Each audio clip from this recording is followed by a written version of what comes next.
Msifu Yesu Kristo. Bwana Yesu asifiwe. Upo pake.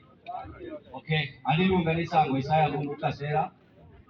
Mimi katika hii familia mimi ni memba.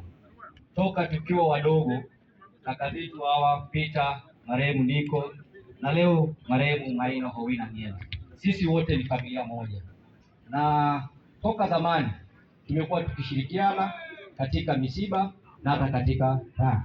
Ila ninachokumbuka zaidi wakati bado marehemu Niko yupo na tangu Peter na kazangu wengine marehemu Jack na Makongoro kabla wajapa walikuwa very close. Na nakumbuka miaka hiyo tarehe 24 zile nilikuwa nafanya sherehe nyumbani.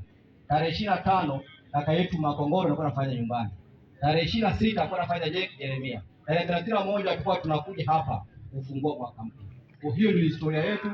Baada ya hapo tunaendelea kuishi na Maina, lakini Maina amefariki. Naomba niseme jambo moja. Ijapokuwa tutakubali tusikubali kwamba kifo cha Maina ametoka akiwa bado ni kijana.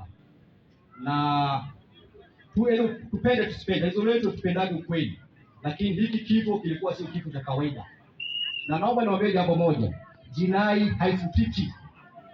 Kama haki itaonekana leo, ipo siku tutaweza kuona. Baada ya nashukuru sana, Mungu awabariki.